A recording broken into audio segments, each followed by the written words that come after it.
Hello and welcome to Candidates Up Front, a public interest election program of Berks Community Television and the League of Women Voters of Berks County.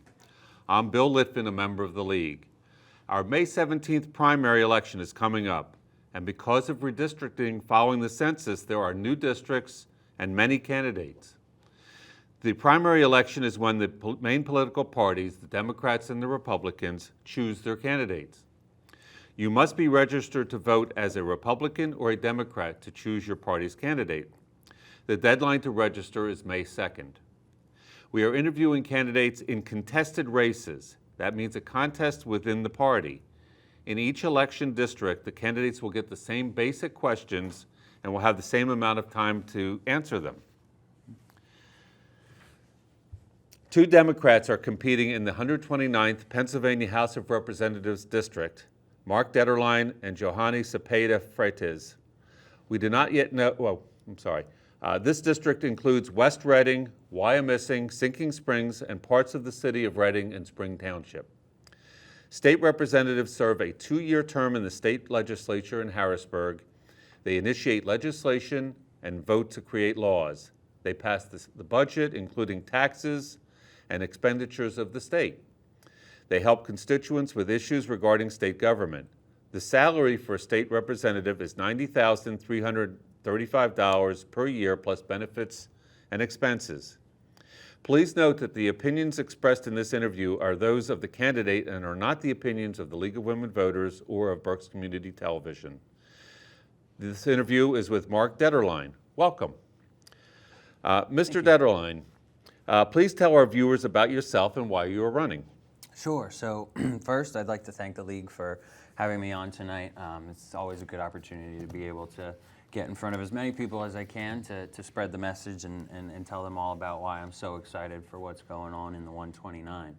So as someone who is Berks County born and bred, grew up right down the street from Albright College, I feel like I've always been deeply connected to the city, deeply connected to the county, because this is the place that made me who I am. So went all the way through the Reading School District, and then post-Reading School District went on to get my bachelor's degree at Lehigh University. And then after leaving Lehigh, I went into sales a little bit, long enough to know that sales might not be the right thing for me. I think some people feel that way after they get a taste of sales. So then I went into something that may be considered sales adjacent. I started working in admissions recruiting for a college. So spent the first 4 years in recruiting at Albright. And really enjoyed, just getting to know the higher education landscape and figuring out what I could do to help students from all over the place, but specifically first-generation students like myself, help them find their path into college and higher education. So while I was at Albright, I decided that I would run for Reading School Board, which I currently sit on. The Reading School Board has provided me with a wealth of knowledge. I mean, obviously, we're talking about an institution that has a budget of $350 million. I mean, we're doing some really impressive things in the Reading School District. The largest school district in Berks County. It is the 4th largest district in the state. So when we talk about education funding, which I think we'll get to a little bit later, I have a lot to say about that subject. But I've really enjoyed my time on the Reading School Board. Currently in my professional life, I'm still in higher ed. I work at Swarthmore College in suburban Philly as the assistant dean of admissions there. Similar work at one of the nation's top liberal arts institutions. So I've really enjoyed getting to know both the K through 12 landscape on this Reading School Board, but also the higher education landscape through my professional life. I've also held seats on the Reading Recreation Commission. I'm currently the president of the Museum Corporation, which is the body that owns the collection and the grounds at the Reading Public Museum. And I have also sat on a couple of other local boards, namely Unity Within Our Community, a local nonprofit looking to bring unity to Berks County. So, yeah. Excellent. That's wonderful. Awesome. I think that's, Awesome. Yep. Speaking of school funding, there are inequities in the funding of our public schools. Schools in rich zip codes thrive, while schools in poor zip codes struggle. Is our funding system fair to students and to taxpayers? If you think we need change, what would you change? Right. So I'm in a really good position to talk about this. This is what I've done my master's research on. I forgot to mention I got my master's while I was at Albright. This is a complicated system. I mean, we fund our schools through a lot of different mechanisms. And property taxes are always something that come up when we talk about school funding and how people, property taxes in some of the municipalities, especially in Berks, are just astronomical. When it comes to places like the Reading School District, and people always think it's wild when I say this to them, but the Reading School District is an underfunded district, but you know who else is an underfunded district? Wyomissing. People don't think that that's possible. But when we're talking about sheer numbers and the amount of money that is supposed to go to a student to educate them, we are dealing with just a system that has not functioned the way that it should in the state of Pennsylvania. So the fair funding formula that was implemented in 2016 it's solid. It makes sense. It gives credit to students who or to school districts who have students with special needs, English language learners, a lot of different mechanisms that make it harder to educate students. But the problem is not enough of the basic education funding goes through that formula. So there have been some ways to kind of get around that. Level Up funding has come up over the last year or so that gives an additional boost to the bottom 100 school districts. But this is not enough. I mean, we're going to lose generations of children.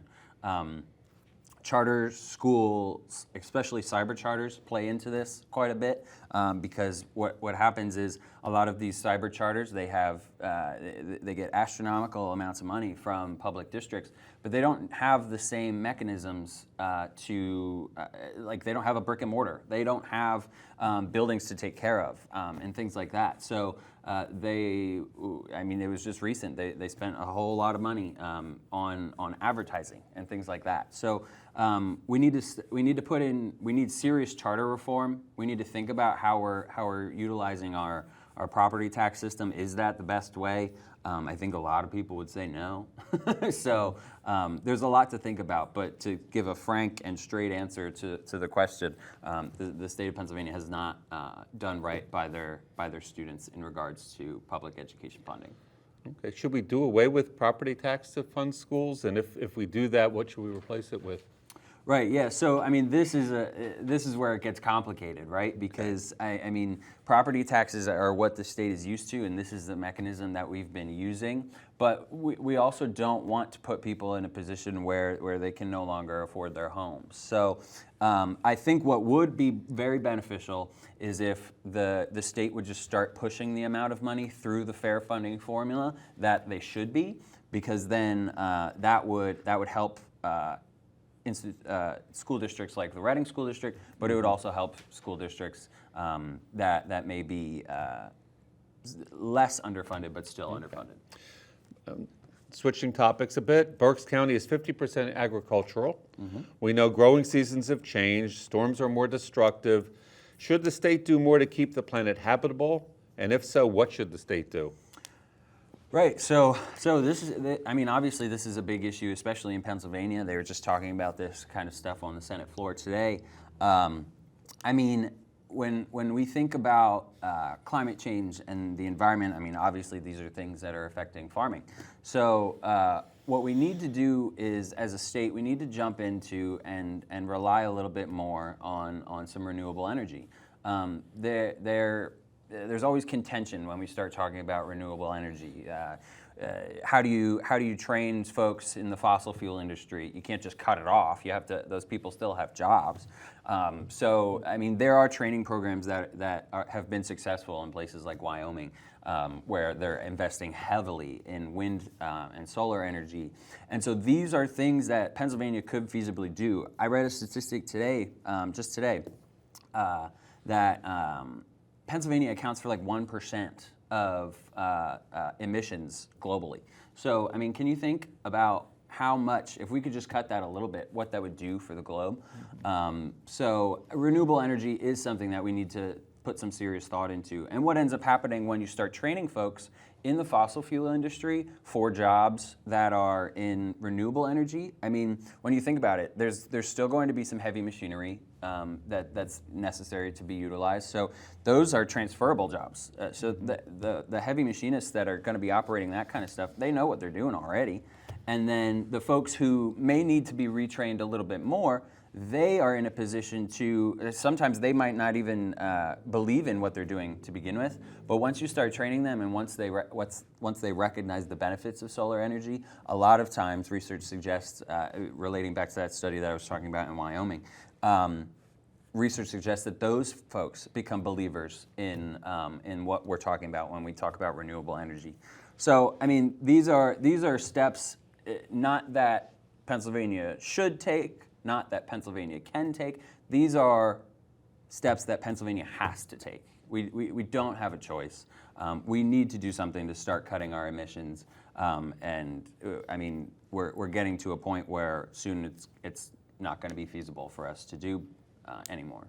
Any thoughts in terms of the fracking industry being forced to repair damages caused by their industry? Right. So I don't Briefly. see. Yeah. Right. Yeah. So I don't see why not. I mean, if I do something that causes damage to somebody else's property, I have to pay for it. So I don't see why not. Okay, thank you. People never like taxes, yet they are necessary.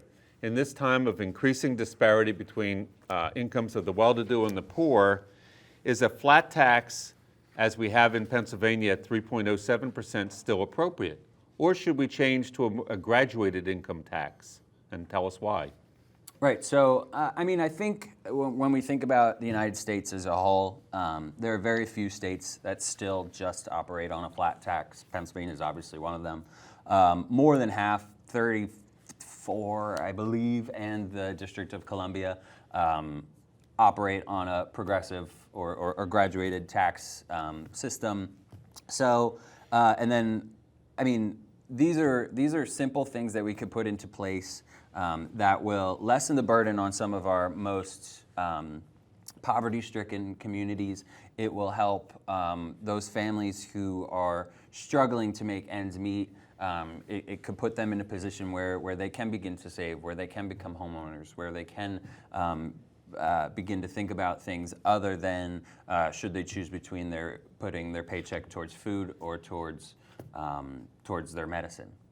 I mean, there are a lot of benefits to putting people in a position to have a little more money in their pocket in the lower tax bracket, and the folks who are towards the top of the tax bracket. I think there should be a desire to want your community to be a better place, and so if you are in a position to contribute to that community in a way that will benefit it and make it a little greener, a little better, I think you should absolutely take that opportunity. So I would say a progressive tax is definitely something that the state of Pennsylvania should consider.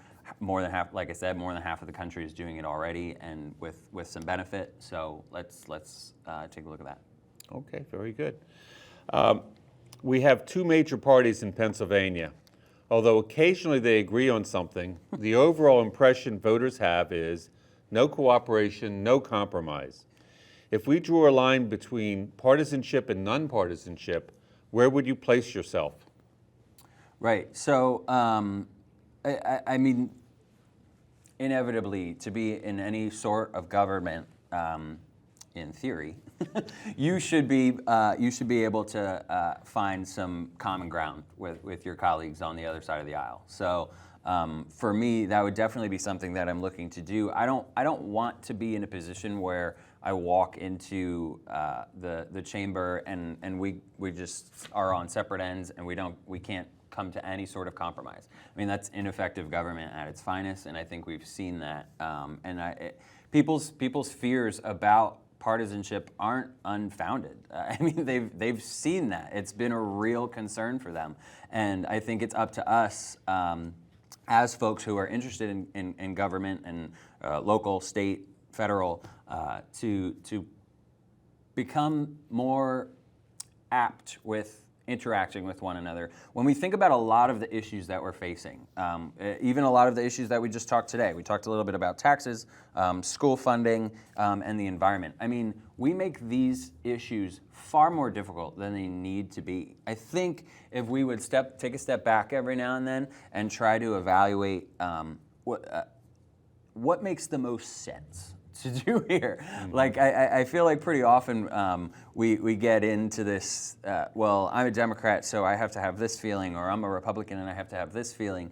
How about we shoot for what makes the most sense? How about we shoot for what's going to make our communities a better place? How about we shoot for what's going to make the world a better place for our children? I just had a baby 6 months ago. When they tell you that this changes your life, they're not kidding. And so my son Roman, I don't want him to grow up in a place where he sees his dad on TV arguing with some guy all the time. I want him to grow up in a place where he sees his dad out there talking to folks, seeing what issues are important to them, seeing how I can help to make things better for people who are in positions that aren't as fortunate as mine are. Very good. Okay, we have 2 minutes left. Would you like to make a closing statement? Sure do. So I would just like to, again, thank the league for having me in, giving me this platform to speak to some of the voters in Berks County. Like I said earlier, Berks County, born and bred. I love this place. The General Assembly in the state of Pennsylvania is at a point where not even in just Pennsylvania, really across the country, we need some youth in these spaces. We need some folks who are going to have to live with the consequences of the decisions that are being made. So I am in a very good position to get into the General Assembly and make some changes for the city of Reading, for Wyomissing, for West Reading, for Sinking Spring, and for Spring Township, and the whole state. I welcome the opportunity for people to get in contact with me, however that may be, so that I can answer any questions that you might have. Very good. Okay. Well, thank you very much, Mark Detterlein, for your sharing your message with BCTV viewers. Before we close, I remind our viewers that there is another candidate in this race, Johanny Cepeda Freitas. We encourage you to watch that interview so you can fully be informed when you vote. If you are not sure of your voting status, please go to vote.pa.gov. I'll repeat, vote.pa.gov. It's on your screen. You can register to vote, change your party, locate your polling place, and apply for an absentee or mail-in ballot. Then check the League's online voters guide, vote411.org. I'll repeat, vote411.org to confirm your district and get more information on the candidates. If you still have election questions, Berks County Election Services will help. Email them at elections@countyofberks.com. That's also on your screen, or phone them at 610-478-6490. And for information about our new districts and all voting issues, do watch League of Women Voters Presents Ready, Set, Vote on BCTV beginning April 12th. Thank you for watching Candidates Up Front. I'm Bill Litvin. Good day.